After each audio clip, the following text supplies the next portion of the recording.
I'm Whitney Ward. We want to get straight outside because if you spent any time outside or anywhere near a window today, you know we saw a whole lot of weather. We saw snow, we saw wind. Jeremy Legoo is tracking all of that for us right now. Fortunately, I don't see any snowflakes falling, but gosh, less than an hour ago, they were definitely falling there with the clock tower in the background. So Jeremy, what do we need to know as we get through the rest of tonight? You know, it's really about where you are with this one. If you are down in, say the Palouse, well, you're seeing some of that snow, and you've got even more as we head into the evening. Right now here in Spokane, 36 degrees. It is a chilly one, and it is going to be even colder tomorrow, believe it or not. We sit at 36 here, 37 in Coeur d'Alene, 39 up in Sandpoint, but look at what happens if you move out to central Washington. Wenatchee, Moses Lake, seeing some precip come down and wind staying rather strong. It is going to start to slowly wind down, but we're still talking wind gusts up near 35 miles per hour here in town, eventually dying down later on this evening. For that reason, we have a high wind advisory until 11 p.m. for gusts up to 45, up to 60 over in western Montana. And then there are those winter weather advisory, 2 to 5 inches of snow storm total down in the Palouse, and that snow is still coming down. You're still going to find that as we head into the evening. Notice all that white and even blues and purples on the radar. Those stick around, eventually moving out later tonight, and that opens the door for a very chilly Tuesday. I'll walk you through that coming up in just a bit. All right, looking forward to that, Jeremy. Thank you. And Jeremy did just mention that snow coming down in the Palouse. Spring snow definitely across Whitman County. KREM 2's Janelle Finch went down to Pullman today just to talk with residents about this winter-like weather that's sticking around. Driving south down US 195, the closer you got to Pullman, the more the road and surrounding hills turned white with snow. Yesterday, residents here saw several inches of snow. Today, that snow is still on the ground with more coming down. Whitman County residents are getting a taste of winter. Residents say the weather started to get cold Saturday and the snow began Sunday. A restaurant employee says business yesterday was slow, but as the snow began to melt off the streets, weekend traffic continued as usual. Today, Washington State University students walked to class as snow continued to come down.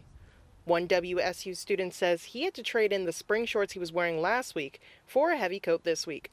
Last week was like almost 65, 70 degrees. I was in shorts, I was sweating most of the day.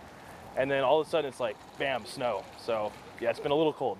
Another student says she had her winter clothes packed away, but the weather had her pulling out her hat and gloves. Other residents also noted the fast change in weather on social media. One homeowner tweeted saying they mowed the lawn Saturday and then shoveled snow Sunday. The National Weather Service has issued a winter weather advisory for Pullman and surrounding areas until 11 p.m. tonight. In Pullman, Janelle Finch, KREM 2 News. Wow. And eastern Washington isn't the only area seeing that snowfall. Portland and southwest Washington woke up to at least an inch or more on the ground today. Portland International Airport reporting at least an inch of snow, the most ever in the month of April. School districts all across the Portland metro area announced closures and delays because of the snow. More than 80,000 Portland residents were also without power. Multiple road closures were reported, including one of the area's major highways. We know Ritzville also saw some snow today. WashDOT crews were out working on that. And new this afternoon, we have also learned in a developing story, 3 people shot outside of Lucky's Bar on Saturday morning, 2 still in critical condition tonight. 29-year-old Jonathan Love appeared in court on just a few hours ago. A judge kept his bond at $1 million. Love is facing 3 counts of drive-by shooting as well as 3 counts of first-degree assault. Prosecutors expect to upgrade those charges if any of the 3 shooting victims does pass away. Spokane police previously had told KREM 2 that 2 of the victims had died. Today, though, police have confirmed those 2 victims are still in critical condition with life-threatening injuries. We are continuing to follow this story. We'll have more on KREM 2 News at 5. You can also always get the latest on KREM.com. And amid the uptick of shootings in Spokane, President Biden and his Justice Department announced new executive regulations to address homemade weapons known as ghost guns. The goal is to classify them in the same way as regular firearms. Now, the president also introduced his pick to lead the federal agency charged with enforcing gun laws and requirements. Deborah Alfarone has more now from the White House.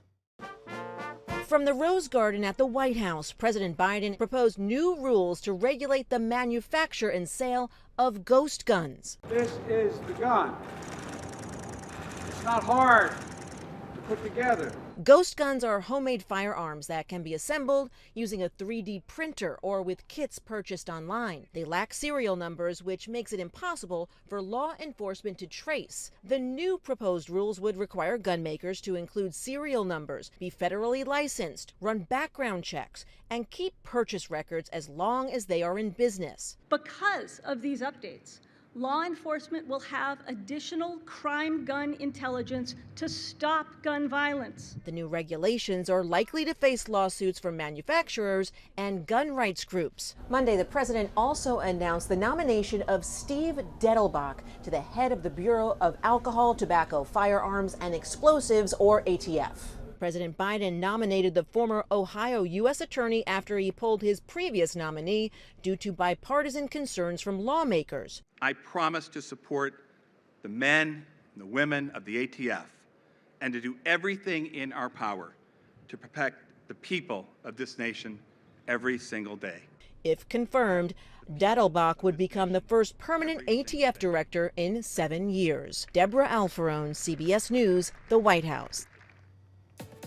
Well, back here at home, many WSU fans wished former guard Noah Williams well when he announced that he was transferring into the transfer portal just a few weeks ago, but they may not be feeling quite so generous today. Noah's now announced that he's transferring to UW. Williams is a Seattle native. He's been on the record for not liking the Huskies since they didn't recruit him out of high school. His most notorious Apple Cup moment came when he was a freshman and hit the game-clinching free throw against UW in Seattle. It put the Cougs up 4 with 5 seconds to go, and after the game he yelled, "This is my city," to the crowd. Williams was expected to take a lead role for the Cougs this season, but ended the season relegated to the bench. He averaged 9.5 points per game this year after averaging 14 points per game the year before. Well, in other crime news, Lori Vallow was found competent to stand trial by an Idaho district court. Vallow now charged with murder of her 2 children, and so is her husband, Chad Daybell. Daybell also accused of murdering his former wife, Tammy Daybell. The remains of 7-year-old JJ and 16-year-old Tylee were found on Daybell's property back in June of 2020. Investigators say Vallow believed her children were zombies or inhabited by evil spirits. Again, the court, though, says she is competent to stand trial. Previously, she was treated and evaluated in a state-run facility. Her arraignment is expected to take place on April 19th, which is next Tuesday, in Fremont County. The month of April is Distracted Driving Awareness Month, and a new study from AAA Washington shows more drivers in our state are choosing to put their phones away while driving. AAA says distracted drivers are involved in at least a quarter of all fatal crashes in the state. The study shows children and passengers are the main motivators for people to drive distraction-free. Since launching that awareness campaign 3 years ago, AAA says they believe the message is sinking in. All right, still to come tonight on KREM 2 News. After the break, COVID cases increasing in several U.S. states, including Washington. So we're looking at what's causing the spike and how officials are responding. Also coming up at 4:30, Spokane City Council has now deferred a proposal for a new site for the city's homeless community. More on that later on.